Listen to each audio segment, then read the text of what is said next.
રામ નારાયણ રામ। જ્યારેથી ધરતી બની છે તે સમયથી આજ સુધી ધરતીનું સમાધાન નથી થઈ શક્યું। જે લોકો ખરાબ કામ કરી રહ્યા છે તેમને સાચો માર્ગ બતાવવો આપણા ધર્મમાં આવે છે।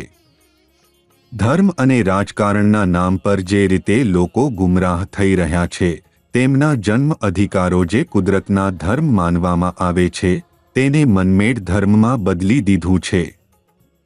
તમે કુદરતના ધર્મને માનતા હો તો તમે કુદરતનો આભાર માનવી શકો છો। કુદરત જ તમારો ધર્મ અને કર્મ છે। એક વખત આરામથી બેસીને વિચારો કે તમને કુદરતથી શું શું મળ્યું છે। જો તમે કુદરતના ધર્મને અનુસરો છો તો તમને શું મળી રહ્યું છે અને શું મળતું નથી તે તમને જલ્દી સમજાશે। કોઈ પણ ઝડપથી કુદરતને સમજી શકતો નથી। જો આકાશમાં અનંત તારાઓ ન હોતા તો આકાશ શું હોત? સૂરજ અને આકાશ, હવા, ધરતી ક્યારેય નહીં કહે કે બધા મનુષ્યો મારા નોકરો છે। જ્યાં સુધી સરકાર લોકોને કુદરત વિશે નહીં સમજાવશે ત્યાં સુધી લોકોને કેવી રીતે ખબર પડશે કે કુદરત શું છે? મનુષ્યનું શરીર 5 તત્વો હવા, પાણી, આગ, સૂરજ અને ધરતીથી બનેલું છે। જ્યારે ધરતી પર મનમેડ બંધારણ બન્યું ત્યારે કુદરતનું પણ બંધારણ બનવું જોઈએ હતું।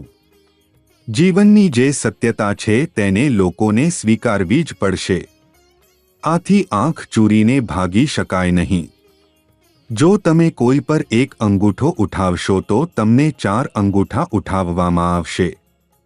કોઈ પર અંગૂઠો ઉઠાવવાનું પહેલાં તમને વિચારવું પડશે કે તમારી તરફ 4 અંગૂઠા ઉઠી ચૂક્યા છે। તેનો અર્થ એ છે કે પહેલાં તમને પોતાને સુધારવું પડશે। જો આપણે પોતાની વિવેકની વાત સાંભળીએ તો બધું સારું થશે।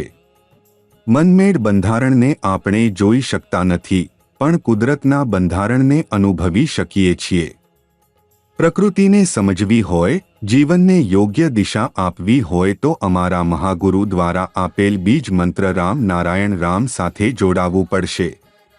આ મંત્ર તમને જીવનનો સાચો માર્ગ બતાવે છે। જીવનમાં જે પણ સમસ્યા હોય, મુશ્કેલી હોય, બધું પોતે જ સમાધાન થઈ જાય છે જ્યારે તમે આ મંત્રનું જાપ કરો છો। તેથી સમય વેડફશો નહીં અને તરત જ રામ નારાયણ રામ સાથે જોડાઓ। વાસ્તવમાં આજે આપણે બધા માર્ગભ્રમિત થઈ ગયા છે। આપણે કયાથી આવ્યા છીએ, ક્યાં જવાનું છે, જીવનમાં શું કરવું છે, જીવનનો ઉદ્દેશ્ય શું છે, આ બધું ક્યાંક ગુમ થઈ ગયું છે। આજે આપણે પોતાને ફોકસ નથી કરી શકતા, નક્કી કરી શકતા નથી કે જીવનમાં આપણું કરવું શું છે। તેથી બધા બેકારની વાતોથી ધ્યાન હટાવીને ફક્ત પોતાની વિવેક સાંભળો અને ધ્યાન કરો। અમારા મહાગુરુજી દ્વારા આપેલ બીજ મંત્ર રામ નારાયણ રામ બધાને જીવન આપે છે।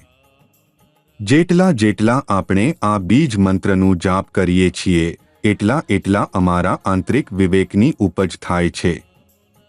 આ બીજ મંત્રને તમારી જિંદગીમાં શામેલ કરો અને ચમત્કાર જોયા। તમારા મનને જાગૃત કરો અને ઊર્જા પ્રાપ્ત કરો।